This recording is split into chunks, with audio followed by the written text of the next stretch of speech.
Welcome back, everybody. I'm your host, Bruce. And I'm your host, Pete. And we are The Epic Experiment. If you're new to the show, we talk about all things Magic the Gathering with a focus on primarily playing Commander. Our show is available on thelotuscouncil.com, your favorite podcast apps, and a variety of social media platforms. If you want to reach out to us, check the show notes below for our contact information. Now, on with the show. Let's get after it. So Bruce, I've been playing a lot of EDH and paper when I have the chance the last few weeks. Got me thinking about some mechanics. So I think we're going to go into our local mechanics shop and we're going to really dive into this, because I got to get my oil changed anyway, so I feel like it just kind of fits. Everything fits. As spring happens, oil change, mechanics change. I hate my life. Too many things. Too much cardboard. too much text on the cardboard. Yeah. Settle down. Do we have an intervention here? Do we have an intervention for Pete? No? Okay. That's why we're doing this today. Okay. I was going to say that the mechanics. There's been a lot of like it's always amazing. A lot of chatter, right? Yeah, a lot of new cards that come out, and so many new sets. There's so many new mechanics. And I think it's worth a while to stop and think critically about mechanics in the game and what the mechanics are asking you to do. Because, I mean, one of the things that I think players often forget is that they look at they always want to build that new cool thing, but sometimes Wizards is leading us down a path. Yeah, they're leading us down a path. Yeah. Well, sometimes there's not enough support. They try and build something janky and it doesn't work because there isn't the cards to support it. Other times they're giving us the tools, and people are like, "Well, I don't want to do that." I'm like, "But stop! Like, look, there's lots of interesting things you could draw upon. You could find lots of interesting things. Let's look at the mechanics and see what the game is telling us to do, rather than you getting it in your head to be." Like the hipster that wants to do the thing against the grain, counterculture rocks. I'm like, come on, settle down. There's nothing wrong with that too. I think I appreciate when someone does something really unique. But yeah, I think everyone's formula is kind of different. So the mechanics are really like the letters and the numbers, and I hate like algebra, but it's really the algebra. It's like the bread and butter of our game. So, and if you understand mechanics, you can play the game better overall anyway, right? So, true. I've definitely had to ask like 4 times sometimes for mechanics, right? Like, what does that do? How does that interact with this? So, I think it promotes more healthy gameplay anyway. But I guess we're gonna jump into our favorite segment, Garbage or Great, just because this hits it on the head. Right? Yes. Just perfect. All right. So all right. I got one today. I got an interesting one, I think. Yeah, so let's see it. My card today is Arid Archway, which is a desert from Outlaws of Thunder Junction. So it's a desert. So it's a land. It enters the battlefield tapped. When Arid Archway enters the battlefield, return a land you control to its owner's hand. If another desert was returned this way, you surveil 1. And then you can tap to add 2 colorless mana. And I have had a lot of success playing with this card in draft. And so when I start seeing cards that have really positive effects in draft, obviously they've passed the first bar of being tested. The next one is to try them into something where there's a bigger card pool, more options, more tools, and see if they still cut the mustard. And this one's interesting because we've often had Karoo lands or lands that force us to pick up other lands. And so things like Xenia Sanctuary and Turf and Golgari Rock Farm, these cards exist all for the a long guild. time. Yeah. And they then tap for 2 different colors of mana. This one is interesting because of the fact that if you are playing, it leads you down the path of playing deserts, which is something we haven't seen a lot of. And then the ability to tap for 2 colorless mana, I think, is kind of interesting because now you have what essentially amounts to like sort of like a poor man's ancient tomb that you can and you usually get a surveil off it. And I think the card's got some applicability. They're not overly expensive, and so I kind of think they're kind of like low key useful and worth some more exploration. But maybe I'm just overly optimistic around this sort of card, and that really I'm just looking at it with rose-colored glasses. What do you think, Pete? So I was thinking about, because we can only have one in the deck, and there's a limited amount of deserts, how does this interact with stuff like Vesuva or something that copies a land? There's that Deep Cavern Echoes, or Echoing Deeps, I'm sorry, which copies a land. I'm curious because there's also like Jadzi, which you can put any lands out with its sorcery and then bounce that back to your hand. If you can abuse the Surveil, I think you could do some really cool things with this card. Like flickering the land or something. But I think it's very limited. I wouldn't play it. I think it's too slow because I don't play the crew lands much. I only play the untapped ones that you have to sack a land or whatever as the cost. So that's me because I don't like when I play landfall decks. It's a little bit different because you want to get the ETBs, but I usually try to go with the untapped lands as quickly as I can. But what are your thoughts, Bruce? Well, just some simple counterpoint to that is that we think about the deserts as being things that have to come into play tapped because of the ones that in Outlaws of Thunder Junction, they're all tap lands. But the ones from Amonkhet were not tap, but many of them were not tap lands. So Ramanap, the red one, and all those ones could tap come into play untapped or a colorless, and if you tapped it for the red, you took a damage. But you also had extra abilities on it where sack deserts. Yeah. I know a bunch of them too. Like I like Endless Sands a lot. I think that card's really, really cool. Yeah, so I think the growing pool of deserts leads you down a path. And the other thing is lots of the deserts from Amonkhet could also tap for colorless, meaning into like colored spells for your Eldrazi that you could then get value. I mean, I think there's something to explore there, but I tend to agree with you. I think a little side. Typically, you would probably want to avoid doing that. If I was going to play a card that I wanted to surveil like this, like a land that's very similar, I would play Conduit Pylons, which is the common from that set, where it ETBs and surveils, adds a colorless, and you can pay 1 and fix for 1 mana of any color. Right. I think that card is a lot better in a deck that wants the speed over the land effects. So cool. All right. Yeah.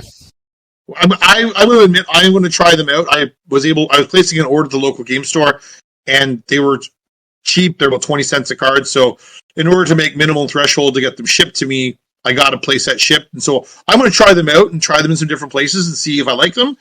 Maybe I discover that they're pretty rotten and I don't want to play them, but I think there's some applicability to them. So I'm going to try them out, see how they play out in the end. Just a caveat, I'm not discounting playing deserts or playing tap lands in general. I do play some as well. I'm just thinking, like, in terms of very broad scope, 9 times out of 10 I wouldn't play this. It's kind of like Temple of the False God, which I know some people really love and some people really hate. I'm usually in the middle, and I always joke around with some of my friends because they hate it, and like they absolutely hate the land. But I like to be, I don't know, sort of in the middle with this until I can see more of a payoff for the card, beyond just the landfall synergies or some of the other, like colorless who needs the ramp. Right. So, yeah, my next card is very similar in our sense of in the vein of like it can go either way, depending on the situation. So, this card is a mechanic I hope to see again, but it's called Mouth to Feed. So, it's 3 mana sorcery, create a 3/3 hippo, and then Aftermath says cast a spell only from your graveyard, then exile it. So, 4 mana, draw a card for each creature you control with power 3 or greater. Bruce, what do you think about this? So I was often underwhelmed with the cards for the Aftermath cards. I found that, as is typically the case with cards that are split modal like this, that both effects are kind of middling, or if they're good effects that I want, they're probably overcosted. So I don't love this particular suite of cards. However, this one does have some appeal because, and I'll be honest, the front half where I have the 3 mana 3/3 is not hugely impactful, but I do understand in the early game that might be something that you're looking for to get an early blocker down. But lots of times you're playing the deck, particularly a green deck, you're going to have lots of things with 3 power or greater, meaning you're going to draw 3, 4, 5 cards off this sort of card, and that's a good way to refill your grip and get you back in the game from a dead stop. So the second half I don't like the front half of the card, so I would probably avoid playing the front half, like avoid playing it because I don't get utility out of both halves of the card. So I would probably say it's garbage, and I would find something else that would replicate the effect of feed, because I don't like the mouth half. So, in 5 words or less, you don't like the card because it's too slow, and it might only be applicable for one half of the card versus both halves of the card. True. Yeah. Okay. So my opinion is, in the right deck, it goes hard, right? Similar to the land that we just featured, it goes super hard. You could draw a ton of cards with it, potentially. In this, I like it that you can, it's an early blocker, and then you might be able to draw 1 or 2 cards, which isn't great, but it's better than not drawing any at all. In late game, you could definitely get ahead of your opponents if your board state is overwhelmingly larger than theirs, if you're buffing your creatures somehow with a Anthem effect. Like, how many 2/2s can you make in a game, right? You could probably make 5 or 6 2/2s that become 3/3s with a simple +1/+1. So, I don't know, I've used it in a few different decks, tested it out. I know it's not a perfect card, but for a budget option, and it makes a body where a lot of these other effects don't, it might have some applicability in green heavy decks, of course. It has its limitations. You got its stats on EDH Rec, and it's got pretty middling stats. Like it's played in sort of like 3,800 decks. The most prominent commander that plays it frequently would be Rexa, Patient Professor from I believe that was Strixhaven, but it also appears in token decks. Galta, because there's heavy playing big Claw. So it's obviously being played by a reasonable commanders. All of them have the same thing in common. You're playing gigantic fatties, so you're going to draw a bunch of cards off it, and that's probably what your deck needs. Because in mono green, sometimes it can be tricky to draw cards. So I get it. I understand. I would play something in this place. I'm going to be honest with you. If I was playing a deck that had this sort of big creature, the first card I'm reaching for that sort of feels the same greater good, and I play that in lieu of this. Yeah, because it's repeatable. That makes sense too. I mean, I found a lot of success in green-white because it's really easy to buff your stuff up to 3 and then draw a ton of cards. But it's just a redundancy effect. So, like you said, you can always pick and choose what you'd like overall, and it just depends on what you're looking to go for. But yeah, to move on, this reminds me, like, Mark Rosewater, one of the most famous, Magic the Gathering people, made up this scale back in 2016, around the same time that you and I kind of got back into the game more heavily. And he had this thing. It was originally sort of like a joke, but it was called the Storm Scale. So he rated all of the mechanics, and now they add to it for all the new mechanics that come out every year, on the probability that they would see it again. So basically, Mark said in an article back in 2016 that the odds were like from level 1 to a level 11. So just for brief summary, level 11 is like it'll never happen ever again. Level 1 is like we'll definitely see it again, most likely in the next set. So most of the cards are between like 3 and 7. And then there are some that are 8 or 9 or 10 because of a various assortment of reasons. And then some of them are very common because of the way the game is becoming evolved over the last few years. The way that they look at game design overall, and the way that they look at how they want to see the game to progress for most people to be interested and continue to be interested in the game itself. The fun factor, as you will. So, Bruce, there's a quick little reasoning behind this, but I guess some more nuanced reasoning. You've seen this specifically in your own life playing the game, but there's definitely some reasons there's mechanics that will not come back, and reasons that mechanics will be there. So, what have you seen, and what can you share? Because, you've been here longer than me. You had a big break, and you came back. You've seen a lot of evolution. Yeah. I'll be honest. A lot of my playing of Magic has not been in playing competitive one-on-one formats. Audience you're probably familiar with if you listen to the show for a while. I'm a Commander player, and I have been since 2014. That said, I have seen some of these mechanics, even in Commander, that have you said, "Oh my goodness, that thing is super powerful." And when you see that some of them on the scales is behind why they're not things that Wizards is keen to repeat, that makes sense to me. So one of the big ones, like for instance, things like intimidation, protection from colors, and fear, which was an old mechanic that they abandoned years ago. So fear was when it couldn't be blocked by creatures that weren't black or artifact.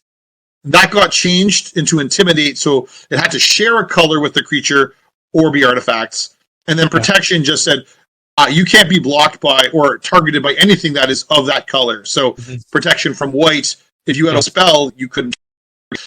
And those sorts of mechanics they discovered are really, really potent because they limit the ability for players to interact with them. And so they're just really make the gameplay experience really negative, particularly if you're playing limited. But even in Commander, things that have protection from everything are not fun to play against.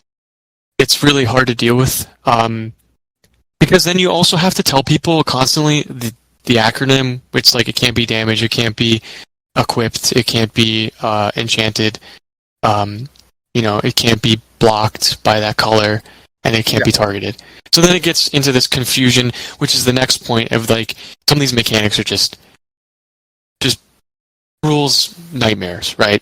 And you've seen it personally with banding and some of these other mechanics that people are like, what does this wall of text say, and how does this make sense? So as a kid, we played with Banalish Hero, which was like a 1/1 from with. There was always like so much arguing at the table as to how banding worked. You used to buy a starter deck, they have a little rule book inside, and you could try and follow along and read this really tiny rule book about how banding works.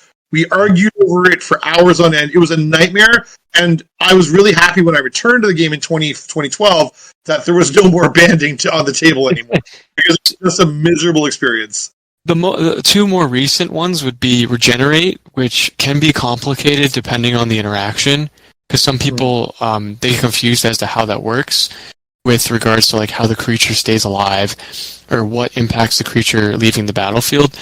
And then the most recent I could think of is Day and Night, that cycle, because you have to keep track of it, and then it just kind of it takes forever to figure out like how can you, unless you're playing like the Celestis or something, right?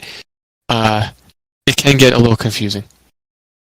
I will say I like it better than the old mechanic because the old mechanic counted it all like it was very difficult to track. It was harder to track the old way than it was with Day and Night, although it's still annoying.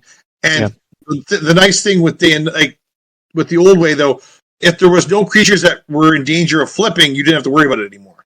Whereas Day and Night, you have to continue to flip the card, even it doesn't go away. That's kind of frustrating. My biggest objection to Day and Night is that the old werewolves and things that flipped are not grandfathered into that. Sure. Yeah. So they don't interact the same way, meaning that if you want to build a werewolf deck, you had a hard time using old werewolves and new werewolves because they didn't act the same way. This is also slightly an example of I think they're hesitant with like a lot of the dungeon mechanics and stuff, initiative, stuff like that, because tracking so many different things can be really difficult with all the way that the game has become.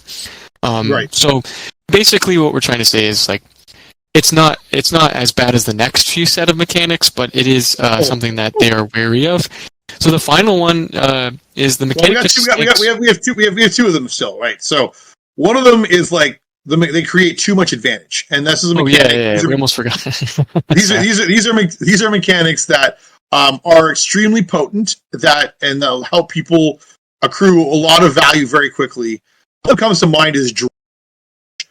Dredge is a mechanic. We've learned that the power of the graveyard, and initially when Wizards Dredge mechanic, for example, they thought it was a drawback to have people put things in their graveyard in lieu of whatever.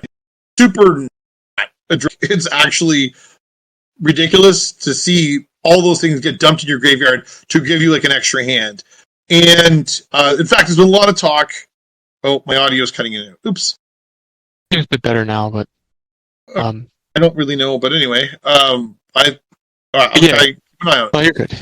Yeah. Anyway, so the dredge mechanic was super problematic because now you could get anything back from your graveyard for essentially free because you are able to draw, like, instead of losing it to your graveyard, having to spend a spell to get it back, you can dredge 3 or 4, 5, 6 cards, pick up the card you want, and play it again. Because we gave you pretty much unfettered access. And they're talking about it again as the new free spells, including the new free counter spell that's is coming out, is going to be allow you to going to reinvigorate the dredge mechanic because Narcomoeba is a thing.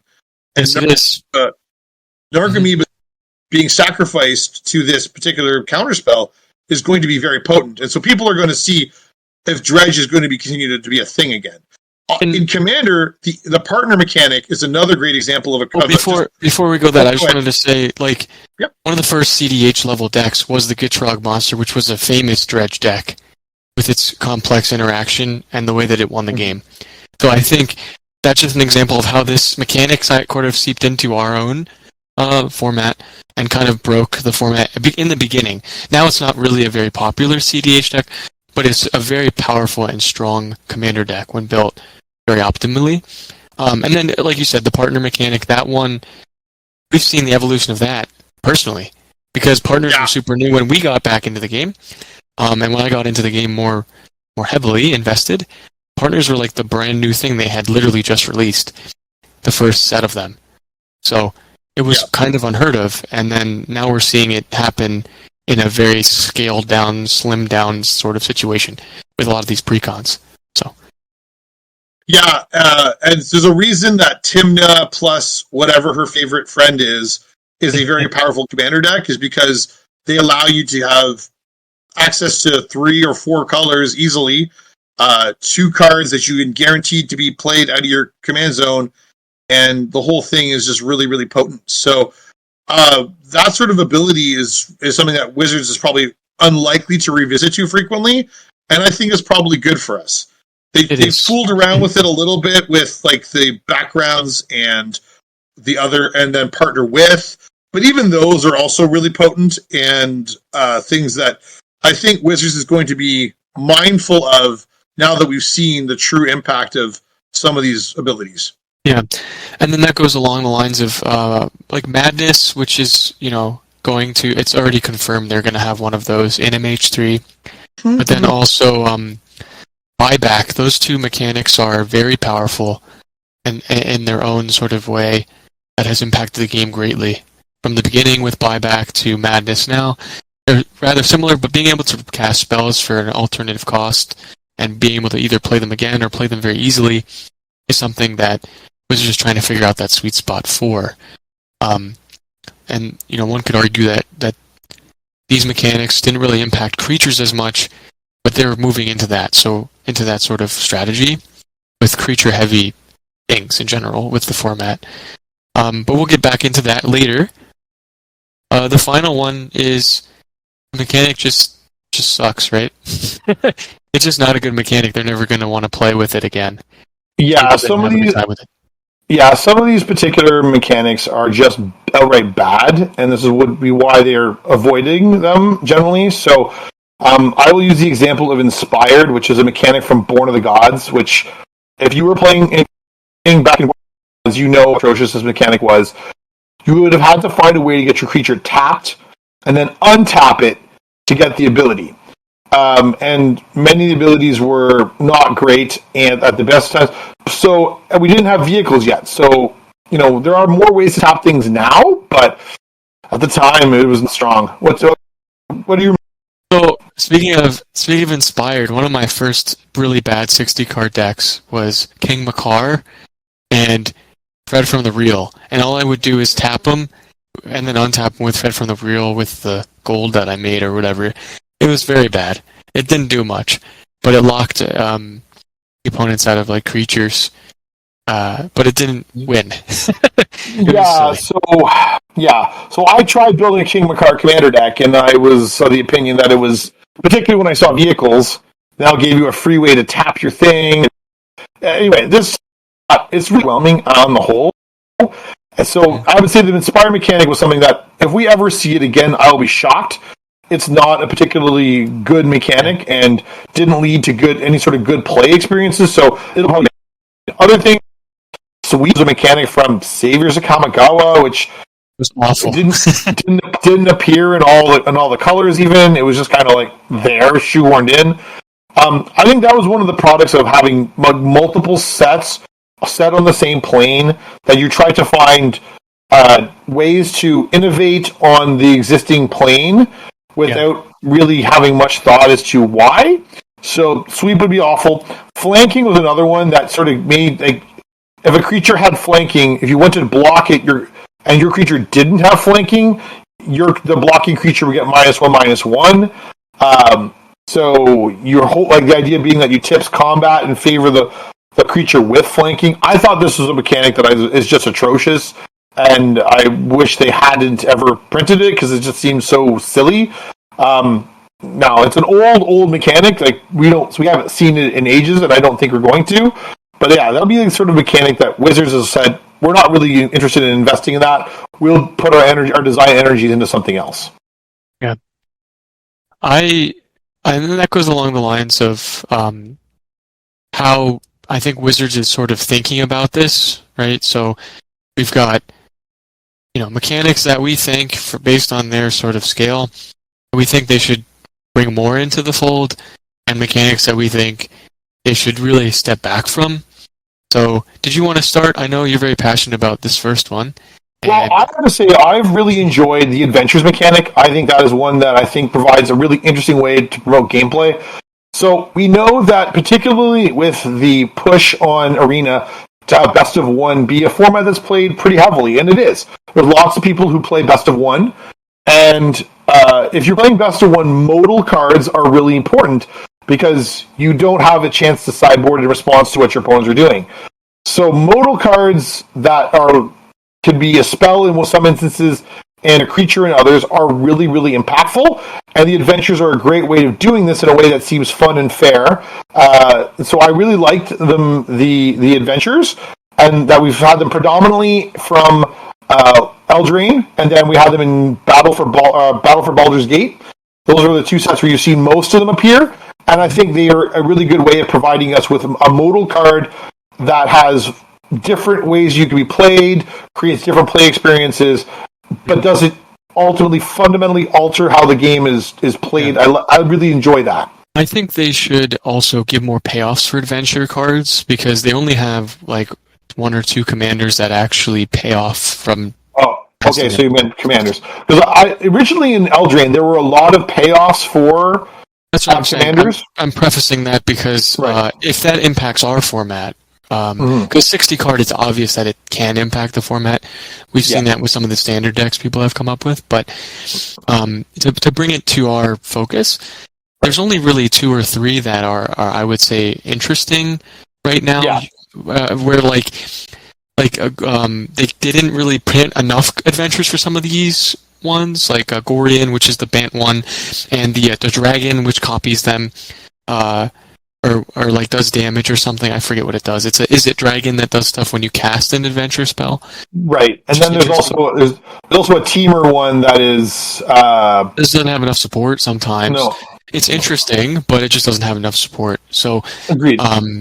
Yeah, and then the next one that I agree with, a Balm/Eternalize. I think this mechanic is really cool. I like sort of the buyback idea of the creature aspect of it. It can be rather fair because it's only a token. And it can be very, very strong, which the Scarab God being probably one of the most famous ones for this sort of effect. But I think if they expanded it to more colors that don't have this sort of ability as prevalent, that would be super interesting. Like if they made a Mardu card that said like Embalm and then it gains Myriad or something until end of turn, that might be too broken. But if they went a different route with like maybe you embalm it, but then you can like buy the actual creature back later, sort of like you exile it, but then when the token leaves, you get the card back in your graveyard or something. Maybe that would be too broken too. Who knows? What do you think? I think that can be very powerful. I like the idea of. I like the fact that Eternalizer and Bomb gives you a one-time additional use of your creature. That so you can't just keep looping the thing out of your yard back and back and back and back. So there is like a fixed point where you're like, I can't get that card back anymore. It's done all it can do. And now, I also like the fact it's a token because you can proliferate that, populate that thing. So let me tell you, populating an Angel of Sanctions is good, clean fun. I just want to preface that I think the reason they used Disturb instead of this recently is because they wanted to fix it a little bit, right? Instead of because like there are times where you can buy back a expensive creature and it's only 2 mana or 4 mana to do it or whatever. So that's the other consideration I think they're doing. But I think there's hope that we can see this in the future. And then we've got Foretell/Plot, which Plot is super new, but Foretell is one that they didn't really explore much in Kaldheim. Yeah. But I think it's super interesting with what they're trying to do with the play from other than your hand, your extra poker set of hand, you know? Yeah. I like exploring the idea of playing things from exile as a way to create additional value for some colors that maybe don't draw cards as easily, but also allowing interesting things to occur from somewhere other than just your hand. And while people might say, well, they can see the Plot card, or they can probably guess what the Foretell card are because there are only so many actually interesting ones to play in Commander. I agree. If you can, I do think there's lots of play there to be things that. So, where it's playing things for your, I think it's Faldorn is the red-green play from exile guy, or there's other things that have payoffs for playing things from exile. Make a Drake, make a thing. Like there's just lots of value to be generated here. They need to make a commander that's focused around not like a Prosper sort of commander where you exile things and make treasures or whatever, where it's like very linear. They need to make a commander, and there's nothing wrong with Prosper. That's fine. It's more so you need to make a commander that payoffs and you can play colors that you normally wouldn't play together for this type of effect. Like blue-white is very famous for this stuff because of the last few sets where they put cards in that whenever you cast or exile something, you make a spirit or whatever, or like play anything from your hand, you draw a card. If they could do a 4-color card or something interesting that allows you to foretell things, I'll be in for that. Yeah, I think I really enjoyed some of the Plot cards in green. I think green getting access to this sort of ability is really quite interesting because usually green doesn't get that sort of ability. Doesn't necessarily need it. There's that argument to be made too that they get lots of other perks, but when white has been paid off quite handsomely for essentially sucking for a long time, some of the other colors get a little bit jealous too on their own right. So I do like Foretell, I like Plot, I like playing from exile as an interesting variety on what you can do because they are a little bit more temporary and not always don't have access to them all the time. Like the Plot cards, you can only play them on at sorcery speed is an interesting wrinkle. Like that's a cool feature to the cards. And Foretell, you have to wait a turn at least to do it. You can't just play the instant immediately on your turn or the extra turn spell. Wink, hint, wink, wink on the same turn. But anyway, so that jumps into the next few, which we have a little bit of a comparison, right? We've got the Umbral Mantle sort of idea, the auras, and mutate. Yeah, the Snake Umbra, Hyena Umbra, that sort of stuff. And then mutate, which I think sort of they sort of work in harmony because they're two sides of the same coin. And like the Umbra auras and enchantments are, I think, really interesting enchantments to play on your creatures because if your creature were to be destroyed, instead of having your creature, whatever creature that you wanted to protect, die outright, which is often what happens with auras, they die, and now you get 2 for 1 easily. The aura falls off, and you still get to keep your creature, which I think is a really interesting way of handling the creature business. Similarly, I would say like bestowing sort of plays in the same sort of space. Like that, right? But then you lose the creature. You lose the creature that was bestowed upon, but all the things that were bestowed on it now are things on your battlefield. So they would separate, yeah. So, but it's still a way of affording yourself protection from being 2-for-1 or 3-for-1 or worse. So Agreed. if you're playing some sort of like Voltron commander, I'm going to say Earl the Miststalker as a great example, which is an old one, but it's Naya colored, auras heavy, and you had a hard time necessarily targeting it because it had, I believe, a hexproof or maybe a shroud. Before, I think, something like it couldn't be targeted. And it gets a buff for each aura attached to it. Yeah, and so you put some the auras, the Umbra aura on it would make it like a way of protecting it, so you didn't lose your commander and all the cards attached to it to get blown out 5-for-1, which was what happened because they'd path to exile it or make you sacrifice it or something. Like then all of a sudden, oops! Now I lost all my resources. Umbra armor, like the Umbra totem armors, were really quite good in that way to help protect that. And I have to say, I like those.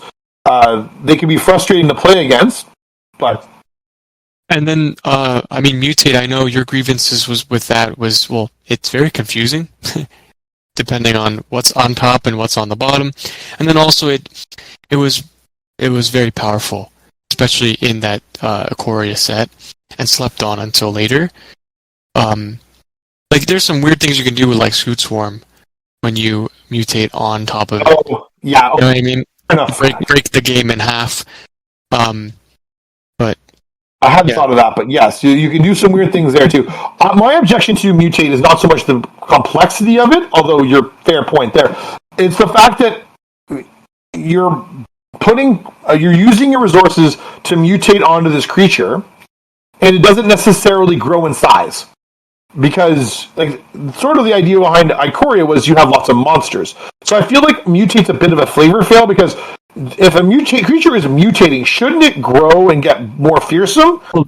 I disagree, just because of the fact that like Ikoria is supposed to have these sorts of modifications, right? If you're combining things together, they're not getting. You don't have to make them bigger. They're just getting. They're evolving. And I think the idea was like the creatures on that plane will evolve in weird ways based on how the plane interacts. I don't remember the lore, but I don't think it's totally a fail. I would like to see more of it. I know you're kind of hesitant on that. Yeah, because to me it just feels like you're asking for a 3-for-1 there. Like you play your Gem Razor and you mutate your Migratory Greathorn onto it, and then you mutate your Cloud Piercer onto it, and somebody murders the whole thing, and you lose your stack, and you're like, well, now I feel bad. So that's my objection kind of to it, because you invested 3 cards into one stack, and they die to murder. And you're like, wow, that sucked. So, I mean, I just think it leads to feel-bads. There's no argument the powerful effects of it. Because, like, Migratory Greathorn was hugely powerful. Auspicious Eric's, great. Luna, super cool. Like, there were cool abilities. You did cool things. But they died to a stiff breeze, and you lose the whole stack. Mm-hmm. And that goes into the next sort of mechanic that we are highlighting as a comparison: Convoke and others cheating out things, effects / like improvise and emerge and evoke and stuff where it's like a reduction, but then also the mana cost is manipulated in a sense. Yeah. So I really enjoy having Convoke as an option on cards. I wish there wasn't so much of it in green, that the other colors got a little bit more of it. That precon was absolutely one of the worst precons ever printed. That Convoke one, it was supposed to be really cool, and it was horrible. I was very disappointed with it. Yeah, it was poorly done. I like Convoke for the ability to have even if you stumble on your mana, if you have cards in your hand that Convoke, if even you have a couple of small creatures or tokens, you could still be able to play the game. I think we've seen this with Fabine. Your Fabine deck has a number of cards with Convoke in it. I just tap my creatures for mana with like Cryptolith Right as it's a very simple Convoke ability. So what it allows you to do is, like, if you are a creature heavy deck and you stumble on your mana or you get Armageddon or something, you can still have a way to stay in the game by using your creatures as a resource to help you create what you need to get your hand onto the battlefield. So, because everybody hates being dead in the water and not being able to move, and so Convoke is a way to help mitigate that and take non-games, because you don't have land or whatever, and turn them into a game of Magic that you can still have fun and engage in. I like that. I think that's fun, rather than having a situation where you get stuck on 3 land and you sit there and just lose the rest of the night because you can't do anything. I really, really like Convoke as a mechanic, and I think that there should be some more cards printed, but I'm also very hesitant because there's a difference between being dead in the water 1 minute and then totally swimming swiftly upstream the next. I like that you use that as an analogy, because the joke is, the fish make more fish, but I got it. But all jokes aside, it's similar to these other sorts of cheating out things for various costs. Like Evoke has broken Modern for a while, where they had to make some particular bans, and now we might see it in the future sets. Improvise and Emerge, these sorts of other effects where the scale, if the audience wants to look at the scale, they can look at the scale, but we'll have it in the show notes. Some of these, I was surprised by the number and the potential of it returning, with the fact that, like, Wizards have always been hesitant about cheating things out, and we talked about these free spells earlier. So this is like free creatures or free whatever. I've definitely run away with games in that Fabine deck because I don't necessarily have only 5 lands, I have 10 mana or more. Especially if they're making other tokens, like there's that 3-mana enchantment from Capenna that makes treasures when you tap 2 creatures. So literally you're making a ton of mana very, very fast, and it's hard for people to stop the snowball. So I'm a little hesitant, not because I hate the mechanic. I think the mechanic is cool. I'm just a little bit hesitant because of actually my own experiences playing with these sorts of mechanics, where it's very difficult to stop and snowball. And that just leads us to our last 2 things that we think these mechanics probably should never be printed or should be scaled back. So I know you're very, very, very adamant against this one, this particular mechanic that's returning. I think that Annihilator should be killed with fire. That's what I think. I object to it.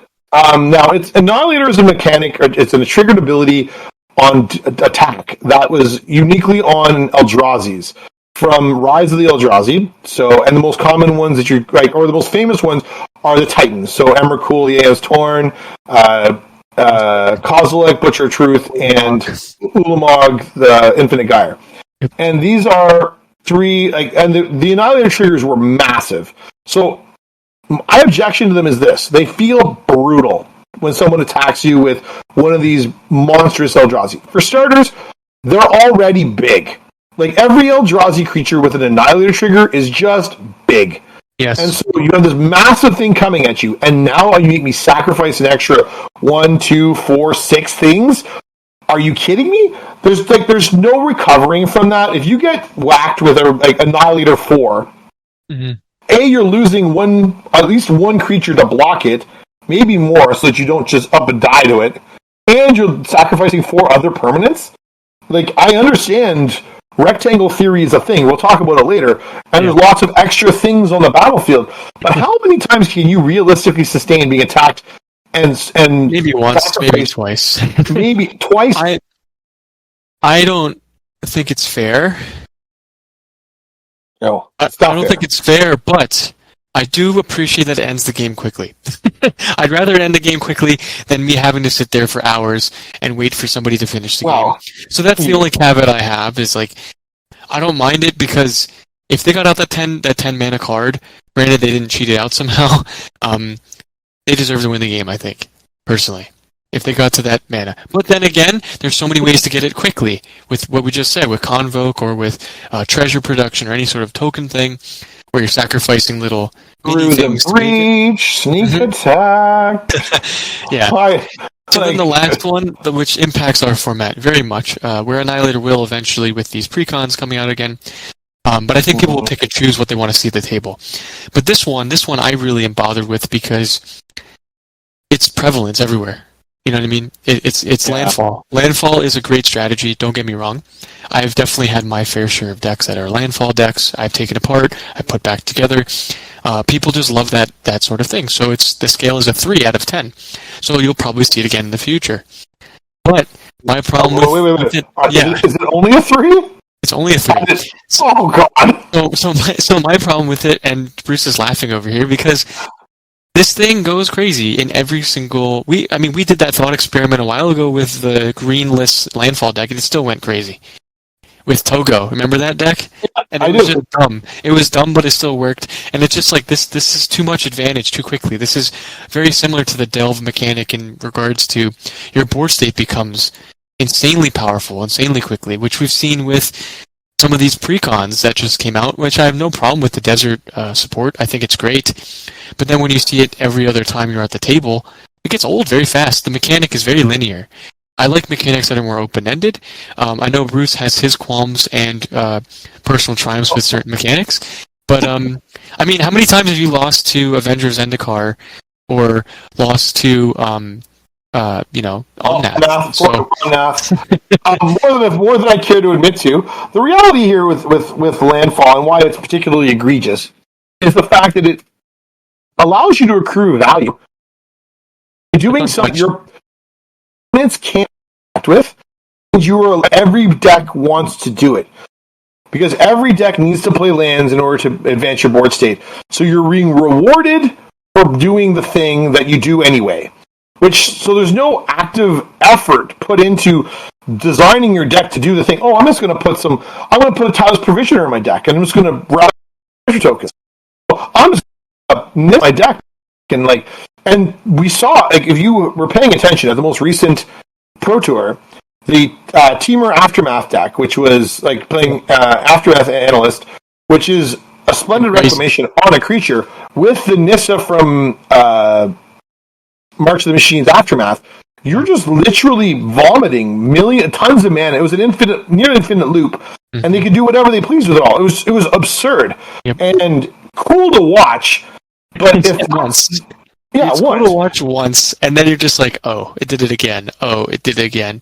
And then we have no problem with this as a strategy, although I will try to kill that person first on the table, even if they are behind, because they can get back into the game really quickly. And not many people are playing land destruction in general. It's like a big voodoo in our format, which targeting a non-basic land, in my opinion, is fine. And I think people should do it more often because it balances out this kind of nonsense that we see in this particular strategy. So, not to get too much in the weeds here, but no, I think your point made there is really quite salient. The fact that we do not, we basically eschew any sort of mass land destruction as one of the easiest ways to punish a landfall heavy deck. Yeah. We don't do it. Your deck's allowed to ramp unfettered, and so consequently they accrue mountains of value. And we wonder, I wonder what happened that game. Well, I know what happened that game. We didn't stop the guy from doing the thing, so we ran away with it. It was silly. Well, why do we target artifacts with a Vandal Blast, but we can't? I don't say play Armageddon every single deck or every single format or every single iteration. But the balance needs to be there. The balance. There needs to be. I'm not saying gatekeep either, but there needs to be some sort of leash, I guess, in terms of the amount of stuff they're printing that is encouraging this strategy for everyone. Because I love IEC, I love this nonsense you can do with these cards, but it's just one of those things where after the 100th time you've done it, a lot of players get bored of this stuff. I included, which I had the mono green Titania forever. Literally. I've got a Maha deck that I've hardly played in months, and it's because I find them a strategy boring. Is the deck a powerful deck? It's a powerful deck. It can do a lot of powerful things, win out of nowhere, but it's not. It does the landfall thing. I'm like, oh, I played 4 lands this turn. Look at me, and it's just. I think the game would be better for it if there was more effort. Less effort to print so much of it, and more effort on behalf of players to check the players who are playing landfall and make it harder for them to do. I would not mind seeing cards that say players can only play 1 land per turn, like a restriction, like a reverse restriction, instead of a reverse enabler. Because they've only printed a few cards that say something like, if a land would be tapped for 1 or more mana, it only taps for colorless. Or they've had annoying ones where they bounce the lands back to hand, which for landfall they don't care about that stuff. They really don't. So they're playing 6 lands a turn anyway. They don't care. yeah, I would love to see something like that printed in the future. And that jumps into our next sort of final segment, which is mechanics we've seen that have really impacted our format in a very good way or a very concerning way. Mostly good, though. And we talked about this extensively, the way we've built our decks in the past few months. Cycling has been something I've fallen in love with the flexibility that you have in all the colors now to get a land drop that you're missing. Go for it. So I think one of the things that we all saw with Lord of the Rings was the land cyclers, and initially everyone said, "Wow, how good can these land cyclers be?" They've been tremendous, and I think people have underestimated them, or at least did initially, and now are realizing just how useful these things are because of the fact that you can get any island or mountain or forest. You can go get all sorts of shock lands, dual lands, tri lands, whatever, and they go in your graveyard, and then for essentially nothing. Like, cycling 1 is such a low cost that whenever you see it, you're thinking to yourself, "Wow, this is really." And I've used that heuristic with my own deck construction now going forward. That if I see cycling 1, that's what I want. Cycling 2 is like, okay. Depends on the effect, right? It depends on the effect. Like complicated cycling 3, but it's really solid if you can get somebody. But that goes into what we've talked about, which is the sort of the game idea, right? The cardboard theory, where the replacement 1-for-1 in this instance actually gets you to further your game. So cycling is great because of that, right? And it never feels bad to draw the card, ever. No, never feels bad. Like I'm like, if I see a Troll of Khazad-dûm in my hand, I am like, let's cycle this thing stat. Boom, out it goes, and I'm never sad to see it. The other thing is also enabled audience, and I hope people are paying attention to this, is that the descend mechanic, the collecting evidence mechanic, these mechanics that like appeared in the last couple of sets, like feed directly into using your cycling creatures as fodder for these mechanics, and getting all the payoffs associated with that. So there's lots of ways to utilize things in your graveyard, not just cycle the big dumb thing in your graveyard, reanimate it, get it back, and smash. No. If maybe you need to collect evidence to do something else, great. You now have enough mana pips in your graveyard to make good use of it. We're seeing the zones sort of meld together. I don't know if you've noticed that, like the you know how zones used to be. What I mean by zones is the graveyard, the exile sort of zone, and your hand, and what you're drawing is sort of becoming very meshed together, similar to how we're seeing more permanents being on the field faster. We're also seeing this, it's easier to recur things more so than ever. It's easier to play things off the top or play things from exile in certain sort of effects and get payoffs for that. And it's easier to potentially draw cards and create advantage that you're not behind in a game of Commander in all the colors, which I find kind of interesting, right? Where like years ago it was very like you had to really force playing with your graveyard in some aspect, or you had to really force playing from exile, or you had to really force like doing things in a specific way. But now it's a lot easier to take advantage of these things, and the token is the byproduct, which we've definitely beat before. But the amount of like permanence we see on the board faster is more so than ever. And I really like that you're connecting these mechanics together, because I think that's what the purpose is overall, is like mechanics should be linked together to do some interesting things.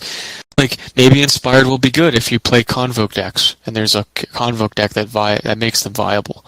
You know, maybe they'll resurrect some of these mechanics. You know, we can only hope, because right now, So definitely these new mechanics that are kicking around that are enabled by putting things in your graveyard to be utilized later are really, really useful. And so I think it's great to see them sort of play and dovetail one another so that you can do some really cool, explosive things, but not always have them be like mythics or rares or things that have a higher power, like higher rarity that usually end up costing a player more to change to, rather than playing with commons and uncommons or bulky that are around pretty. Yeah, so just to end on a positive note, even though like the crime mechanic has been very, very, I think it was a mistake, I'm grateful because I think they're gonna take a look at this and really figure out like a sweet spot for this kind of thing that is really easy to enable. Where they've done it in the past with other mechanics, where they've figured out this is too easy to enable, we should really restrict it a little bit more. And you have to make mistakes for the game to get better, right? So overall, even though some of these mechanics are just awful, or they were design mistakes, or they make you want to rip out your hair like Annihilator for Bruce. I'm going to shout out Bruce here. It's fair. It's fine. I don't mind. Or like, I think certain mechanics are boring. They just too much of it, right? Like plus one counters to me is kind of boring. But I appreciate somebody who still plays it, and I find it fun just to see people go off when they have that 60-60 out there on our table, for whatever reason. So, overall, I think this is good. This is good for the game. I like the crime mechanic. I'm leery of. I think this could be something that if it gets pushed in a couple other successive sets, that we could be running into a problem because committing crime is astoundingly easy. I cannot. It's so easy. It's so easy, and the payoffs. Some of them are silly. Like I'm glad they. You know why they had to stick the line? This can only occur on once per turn, and so it didn't go bananas infinitely.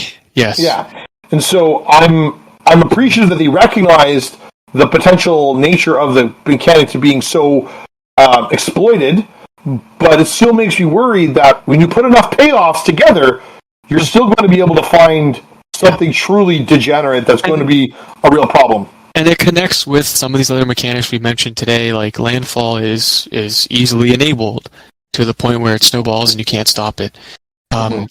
Or some of the more past mechanics that we could think of probably. When you first started playing, what was the most broken mechanic that you remember? Because it's changed a lot. And yes. It's hard, on the spot. It's hard for me to remember. Like artifact related, like lands and synergy will probably not happen. Affinity was one that was really leery because and suspend too. Suspend, Cascade, Affinity. All these things that helped you cheat on cost. Cascade's been hugely problematic for most of the duration of the game because they've had Discover. And Discover is good, but it's better. So it's scary that they're allowing this to happen. So as we look forward, though, I encourage our viewers to take a look at this link, take a look at this scale. It might help with deck building. It might help with just overall leeriness of figuring out. And it's not a secret that Wizards is going in a particular way, and we're just kind of along for the ride. But every so often you got to take your card to the mechanic. So,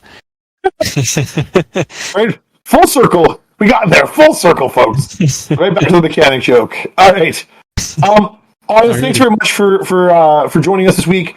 As always, if you want to find our show, you can find it on the Lowest Council Discord at lowestcouncil.com. You can find all of our social media stuff in the show notes down below. And a very special thanks to Nick Douglas for our wonderful intro and outro music. Great work from him. We're really appreciative for all his work for us to help us bring something new and fun to you guys. I think that's everything tonight, Pete. Yeah, that's good. Next week we'll be celebrating our big milestone, won't we? Yeah, episode 175 is next week, so we're going to do something kind of fun and kind of special for that one. So stay tuned. Take care, everybody. Have a good week. We'll see you next week. Bye for now. Later. Bye.